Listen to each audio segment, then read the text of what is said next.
So where have I seen Jesus in all of this mess? I'm standing here at church and people are making dinners for 75, 90 different people. People are coming in the door, bringing food, helping out. That's where I see Jesus. Anytime people are helping each other, that's where I see it. I've seen Jesus every time someone steps up to offer help. When we were collecting food for Penridge Fish, someone stopped and contributed money. When we continue our community dinner, we've had people come and help us. We've had gifts of food, and our prayers have been answered. And I see Jesus in that. I see Jesus in this time of physical distancing with those who jump right in, nurses that are on the front line, even sacrificing their time to be with their own families, to be with those they care for, the doctors that go from one city to the most critical cities, the restaurant owners that can't work and instead they make meals for those that are hungry, and even our own members who are out in the cold and the wind and the misty days collecting food for fish. I've seen Christ in a lot of places, and with my neighbors, reaching out more and more, some of them for the first times. And I see Christ in those that are standing on shaky ground themselves and are reaching out to make sure that nobody's hungry. And I see Christ in our healthcare workers, like my brother, who walk with faith into the hospital every day. I have seen Jesus in the faces of the healthcare workers and in all those who have stepped up to help those in need during this difficult time. So as I was hanging up the signs for the community dinner, I definitely saw Jesus in a woman who came, a stranger that I didn't know. She stopped the car and she handed me folded up money, asking me, "Do you have anything to do with these dinners?" And I said, "Yes, I do." And she handed me this money and said, it's a good thing, it's a wonderful thing. She drove off and I realized it was two $50 bills. During this really terrifically hard time for everyone, I've seen Jesus in so many places. I've seen him in the faces of those workers who are taking care of people who are sick. I've seen him in the face of our little teenager, Taryn, who is working her fingers to the bone in the supermarket, having to meet people every day, but she's making her money for college. And I see him in my neighbor Mary Beth, who every day gets dressed and keeps herself in quarantine from her family because she takes care of a whole Alzheimer's unit, some of whom have the virus. And we see them in the faces of people preparing the community dinner. And handing out food on Saturday mornings. I was going to say that as well. Saturday morning fish donations. Our family has found Jesus in this time of physical distancing in the small miracles of daily living. Whether that be an unexpected call from someone who means a lot to us, or finding a baby turtle on the bike path, or just watching our daughter's joy in living every day. I've seen Jesus in the hospital nurses holding up their cell phones so the dying people can say goodbye to their families. So I have seen Jesus during this time of social distancing, I guess around my home. I feel like with a lot of extra time on my hands, I started to do projects around the house, including some woodworking, door-to-door, sliding door for the bathroom, some Mother's Day gifts for Amanda. So with JC being a carpenter himself, I feel like I'm, getting a little bit more back into that stuff now that I have some time.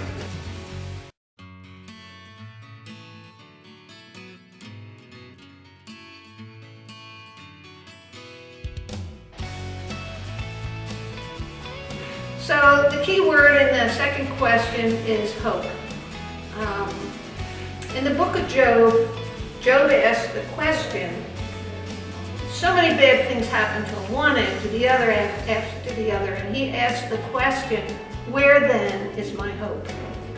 And I went to Psalm 62 and it said, "For God alone my soul waits in silence, for my hope is from him. He alone is my rock and my salvation, and I shall not be shaken." So this coronavirus will not shake us. Deep runners, we will not be shaken. I think that this time of staying home offers the church an opportunity to pull us even closer. The virtual services and Pastor Chris's encouragement to reach out to one another makes us more aware of what's truly important, which is our connections with each other.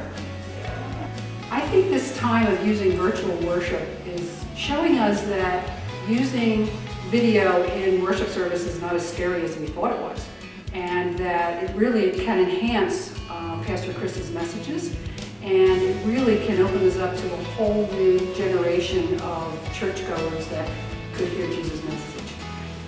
Virtual worship has been very interesting for me. For many years, I had to work many Sundays. And though I greatly prefer the reward of worshiping together, I have found virtual worship a way to stay connected, to participate from afar, to reach outside our doors here at Deep Run and bring other people into God's house, and to make the message available whenever we're ready to receive it. The hope is that even after we are able to physically worship again, our experience with virtual worship will help us to reach those who have a hard time coming to church and who need the touch of Jesus in their lives. This time experiencing the hope that I see with the virtual worship, it helps to keep us all together, and I think it is definitely the way of the future. It's amazing to be able to still attend church when the church is closed.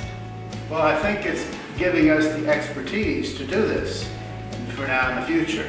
It's showing us what can be done.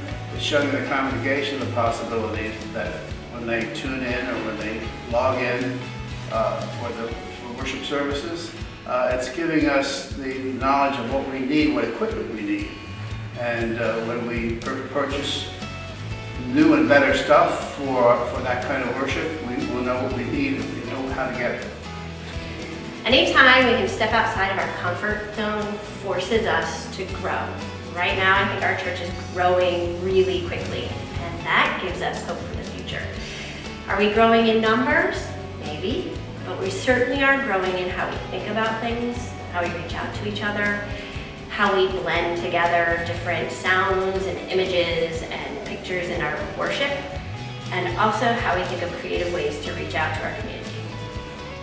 I think that the virtual worship has provided us with an opportunity to learn new things and an opportunity to get over our fear of technology, which is good for me.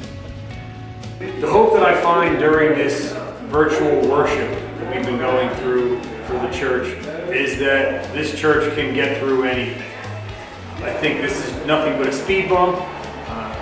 Church has really figured it out, continuing to have meetings and services, dinners like we're having this evening. We just do a drive-through instead of sitting in Hoops Hall. So it shows that a group of people can kind of rally around a cause and get things done. And what I've also learned is that an overall service can be done in 30 minutes instead of an hour.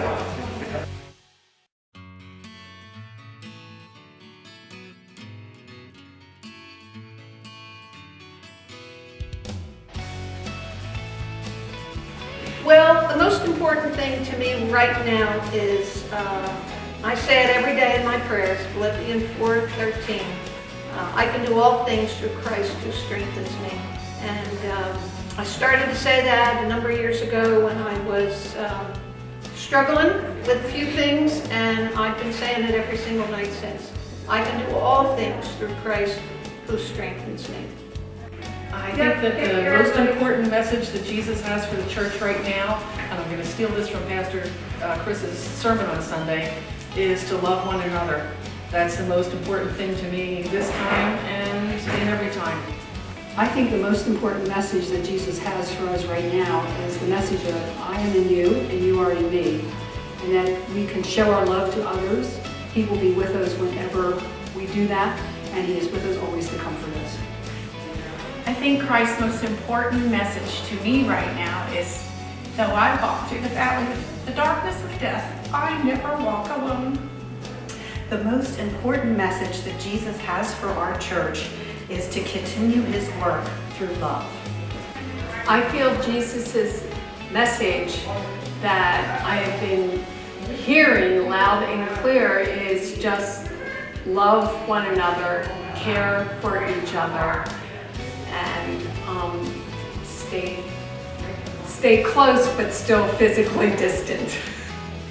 I think what Jesus is saying to us right now is wake up. Not that much has really changed, even though this really seems horrible. You've had me in your hearts all this time and have been trusting your lives to me. And so what during this time changes, you still put your trust in me and live by your faith in me. So really nothing's changed, just keep living a Christ-like life. The most important message Jesus has for the church today is to continue to spread God's love and to continue our commitment to each other. Jesus wants us to remember from all this that we shouldn't let isolation and loneliness obscure our main goal, which is to take care of the least among us. I think the most important message Jesus has for the church at this time is to enjoy time with your own family. I think people are moving too quickly these days. This gives us a little bit of time to take a moment, enjoy the company of the people around you, and then you appreciate being in large groups even more. I know I'm going to enjoy the first actual church service back here at Deep Run when we can physically shake hands, which I have not done since the beginning of March. So it's the little things that He's trying to show us to enjoy. The Spirit